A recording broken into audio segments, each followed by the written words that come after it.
everyone, it's Holistic Business Coach Gina Johnson, and I am here today because the Great Resignation is upon us and people are quitting their jobs. We have so many opportunities going on right now, and I've come up with this list of 12 questions because let's face it, you want to do your homework. If you are thinking about launching a business, it's probably one of the biggest decisions you'll ever make. If you are going to buy a car or a refrigerator, you do your research. So why not do your research and get clear on a couple of things before you decide to launch a business. So number one, get clear on what problem am I solving, right? What problem will my product or service solve? Answer that question. Two, understand why you're in business. Are you looking to create a job for yourself? Are you looking to quit your 9-to-5? Are you looking for a side hustle? Are you looking to grow and scale a large company and employ other people? What is your vision? And then here's a little bonus question for you. Do I need a business plan? And how am I going to create a business plan? And the answer to that is, you need a business plan. Well, you should have a sketch of a business plan. Let's just say that, but you need a different type of business plan depending what you're doing with it. If you are going for grant money, they will require a different business plan. If you are looking for seed money, investors, they will be looking for a different business plan. Just like if you were going to a bank for a small business loan, they would be looking for a specific type of business plan. So before you go out and start a business plan, think about why you would need that plan, and then create the business plan based on, whatever the requirements are. Most likely, most banks or lending agents or investors will have a specific form they'd like you to fill out. So that was just a bonus question. So now I'll go back to the other questions. Will my business work within the lifestyle I want to have? So if you are going to be a business owner, are you ready for it? Are you ready for all of those hours? Or are you, maybe you're a mom with 3 little kids at home that you're still driving to soccer and they have sick days and they're doing all of those things. Maybe you want to rethink becoming a business owner because it's a lot of work. Or you might want to think about childcare or daycare. Where are my kids going to go? Who's going to pick them up? Because you need to be available and you need to understand the type of business that you're starting and what your lifestyle looks like. Perhaps you're used to working, 8 to 4, Monday through Friday. Well, entrepreneurship looks a little differently, and there will be a lot of late nights. I can tell you that. Who else is doing this? Who are my competitors? Do your homework. And this comes in especially when you are going to a bank or any kind of lenders. They're going to want to see a lot of numbers, facts. They're going to want to see profit margins, or projections. So you really want to understand what your competitors are doing and what everyone else is doing in the field. What is your secret sauce? Why you? What makes your business so special? What is it about you that you bring to this business? What's your secret little weapon? So you want to be clear on that. It's probably something that you don't even realize that people have told you again and again and again that you're really great at. That in itself could be the secret to your whole business and to what your secret sauce is. So then this goes back to that. Does it fit in your lifestyle? Do I currently have other obligations that will prevent me from giving the business 100%? So I can't stress this enough. You really want to look at everything else you have on your plate. If you are working full-time, thinking about launching this business on the side, maybe you already have a couple of side hustles and you already have a really full plate, you might want to reconsider. Or you might want to take some things off of your plate. Like if, you're doing a couple of little side gig direct sales things, maybe you want to tie those loose ends up, get that off your plate. And then this next question, this is really important. What funds do I absolutely need to get started?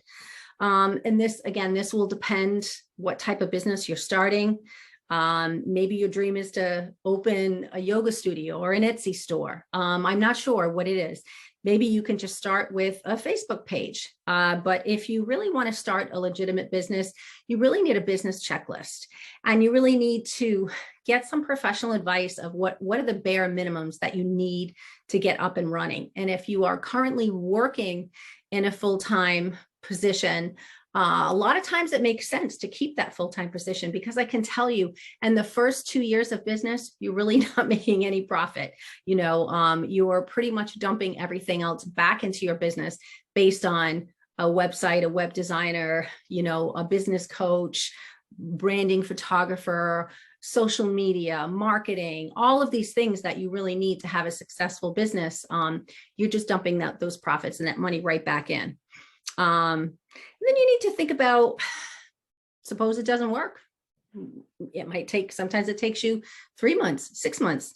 What do you need to survive? What's the bare minimum? So if you look at, if you're working in corporate America right now, or whatever job you're in, if you're currently bringing in full-time income, to quit that job and launch your business, I hope you have some reserves and you have some finance, some money in the bank to get things going. But even if let's just say you've figured out, you've done the legwork, figured out your capital, you figured out, okay, I really bare bones, it's a work from home business. Maybe I just need $10,000 to start this business. Okay, great. Well, how long is it going to take you to bring money in? It could be 3 months, it could be 6 months.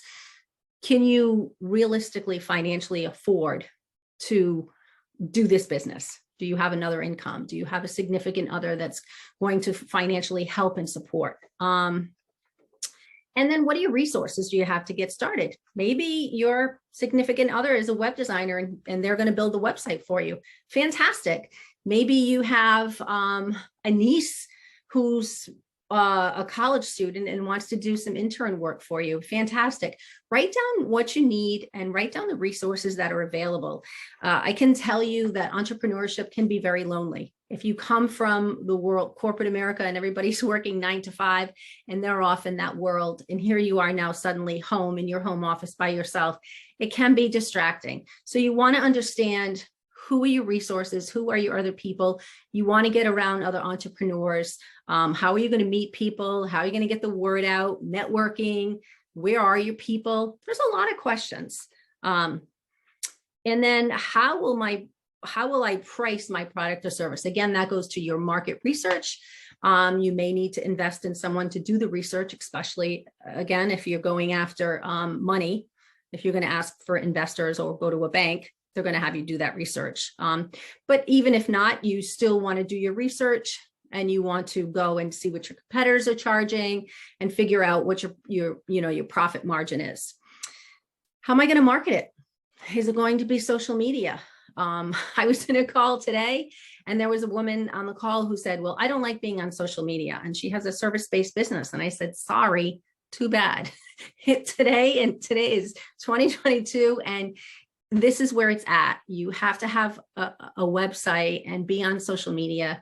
You don't have to be on every single platform. You just have to be clear on where your ideal clients are and then go and reach them that way. Because I can tell you, if you're not going to get in front of them and be top of mind, someone else will be.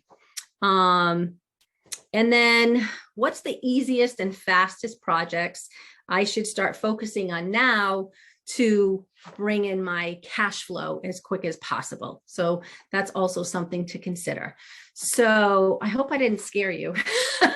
These are really important things, but maybe I just excited you. And if you are excited and you want to answer these questions for yourself, click the link in the description and you can get your copy of my list of 12 clarifying questions to ask yourself before you launch your business.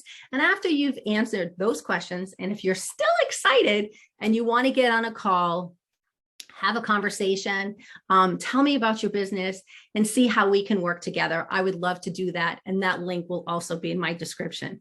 Again, holistic business coach, Gina Johnson. Check out my website, ginajohnson.co. Good luck.